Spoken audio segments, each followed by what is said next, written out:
নমস্কার বন্ধুরা, মিনু ছোট রান্নাঘরে সকলকে জানাই স্বাগত। আজ আবারও একটা রেসিপি নিয়ে চলে এলাম, নতুন ধরনের রেসিপি। আজকে এই রেসিপিটা বানানোর জন্য আমাকে কোনো আনাজও কাটতে হবে না, গ্যাসও জ্বালতে হবে না। এই যে এখানে নিয়েছি চিড়ে, 1 প্যাকেট চিড়ে। কিছুটা খাওয়া হয়েছে, পুরো ভর্তি প্যাকেট নেই। এই গরমের সময় এই খাবারটা কিন্তু সবার শরীরের জন্য ভীষণ উপকারী, আর খাওয়াও ভালো, খেতেও খুব সুন্দর লাগবে। আর এটা বানানোর জন্য এখানে নিয়েছি দই, মিষ্টি দই নিয়েছি, আছে পাকা কলা, আর যা যা লাগবে চিনি আর মিষ্টি সন্দেশ। আজ আমি চিড়ে মাখা করব, অপূর্ব সুন্দর খেতে হয়, সবাই আপনারা জানেন। পরিমাণ মতো চিড়ে আগে ভালো করে জলে ধুয়ে ভিজিয়ে নেব।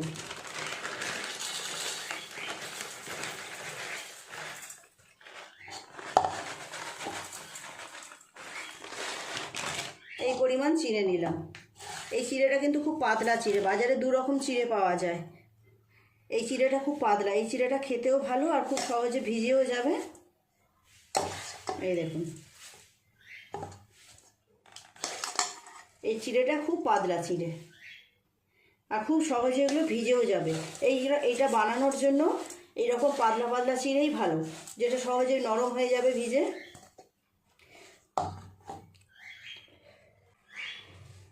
জল দিয়ে ধুয়ে নেব। চিড়ের মধ্যে খুব নোংরা থাকে, বেশি করে জল দিয়ে 2 বার করে ধুয়ে নেব। যা গরম পড়ছে এখন, এই রকম জিনিস খাওয়া কিন্তু খুব ভালো। টিফিনেও খেতে পারেন, দুপুরেও ভাতের বদলে এগুলো খেতে পারেন। এটা খেতেও ভালো লাগে, খেয়ে পেটও ভরে, শরীরও ভীষণ ঠান্ডা থাকবে। 2 বার করে জল পাল্টে ধুয়ে নিয়েছি। এর মধ্যে এক এক করে সমস্ত জিনিস দিয়ে দেব। কলাগুলো প্রথমে খোসা ছাড়িয়ে দিয়ে দেব। যে কোনো পুজোর পরের দিনই দেখবেন এইরকম দধিকর্মা করা হয়, আমি সেইটাই বানাচ্ছি আজকে বাড়িতে। ভাবলাম গরমের সময় একঘেয়েমি রুটি না খেয়ে আজ একটু অন্যরকম টিফিন করা যাক। আমি তো এটা টিফিনের জন্য বানাচ্ছি, আপনারা টিফিনেও খেতে পারেন, দুপুরেও খেতে পারেন, যে সময় খান না কেন খেতে খুব ভালোই লাগবে।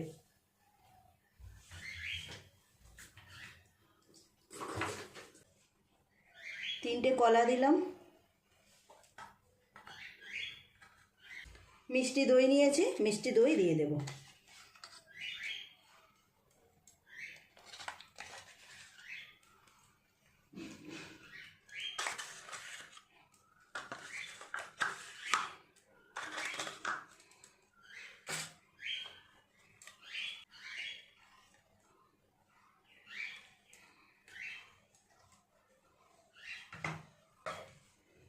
দিয়ে দেব 2টো সন্দেশ।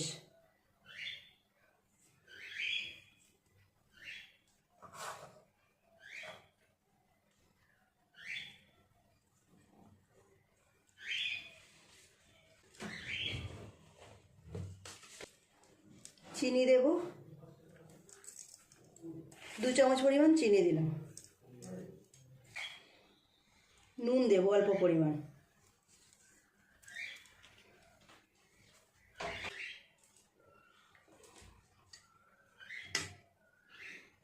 কলাগুলো এবার এইভাবে ভেঙে নেব। আপনারাও একবার এইভাবে বাড়িতে বানিয়ে খাবেন, দেখবেন খুব ভালো লাগবে। এখন যেহেতু প্রচণ্ড গরম, গরমের সময় যত এইরকম ধরনের খাবার খাওয়া যায় ততই আমাদের শরীরের জন্য কিন্তু উপকার। খেতে তো অবশ্যই ভালো লাগে এগুলো। খুব ভালো করে এবার সমস্ত কিছু একসাথে মিশিয়ে নেব। কলাগুলোকে খুব ভালো করে এইভাবে ভেঙে ভেঙে চটকে নিচ্ছি।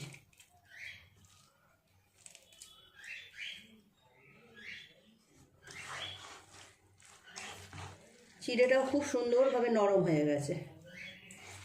পাতলা চিড়ে তো একটুতেই খুব ভালোভাবে নরম হয়ে যায়। এই খাবারটা বানানোর জন্য এরকম পাতলা চিড়ে হলেই ভালো হয়।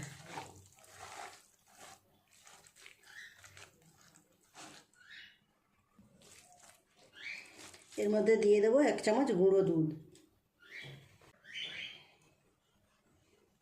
এর স্বাদ আরও বেড়ে যাবে।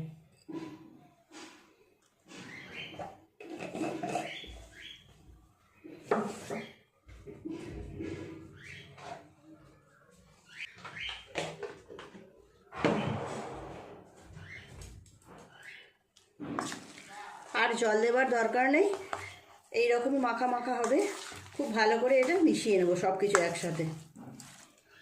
বানাতেও খুব একটা সময় লাগে না, দেখুন কত সহজে হয়ে গেল।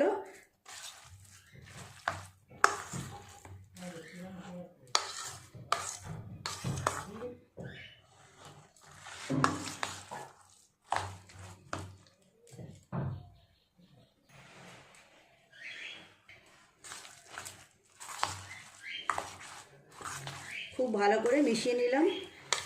টেস্ট করে দেখবো মিষ্টিটা ঠিক আছে কিনা, দরকার হলে আর একটু চিনি দেব। টেস্ট করে দেখলাম মিষ্টিটা ঠিকই আছে, আর মিষ্টি দেওয়ার দরকার নেই।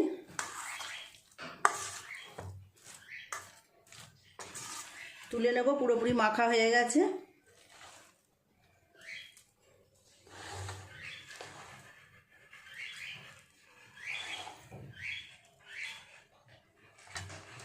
গরমের সময় মাঝে মাঝে দুপুরে ভাতের বদলে এইরকম খাবার খাওয়াটা কিন্তু বেশ ভালোই হবে। আমি আজকে যদিও টিফিনে খাচ্ছি, দুপুরবেলায় খেলেও কিন্তু মন্দ হবে না, দারুণ লাগবে খেতে।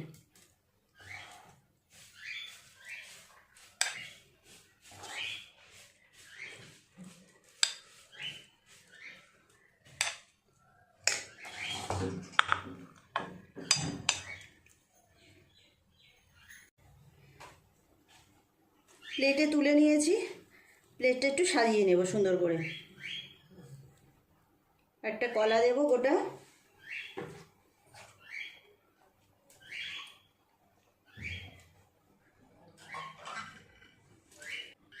দেখুন বন্ধুরা, তৈরি হয়ে গেল একদম নতুন ধরনের একটা খাবার।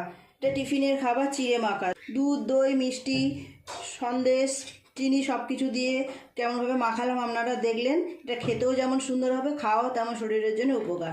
প্লিজ বন্ধুরা, আজকে রেসিপিটা কেমন লাগলো কমেন্ট করে জানাবেন। ভালো লাগলে একটা লাইক করে দেবেন। আমার চ্যানেলটি এখনও পর্যন্ত যারা সাবস্ক্রাইব করেননি, প্লিজ আমার চ্যানেলটি সাবস্ক্রাইব করে পাশে যে বেল ঘন্টিটা আছে সেটা অবশ্যই ক্লিক করে দেবেন। তাহলে যখনই আমি এরকম নতুন নতুন রেসিপি আপলোড করবো, সবার আগে তা আপনার নোটিফিকেশনে পৌঁছে যাবে। সবাই খুব ভালো থাকবেন। দেখা হচ্ছে পরের দিন নতুন কোনো রেসিপির সাথে। নমস্কার।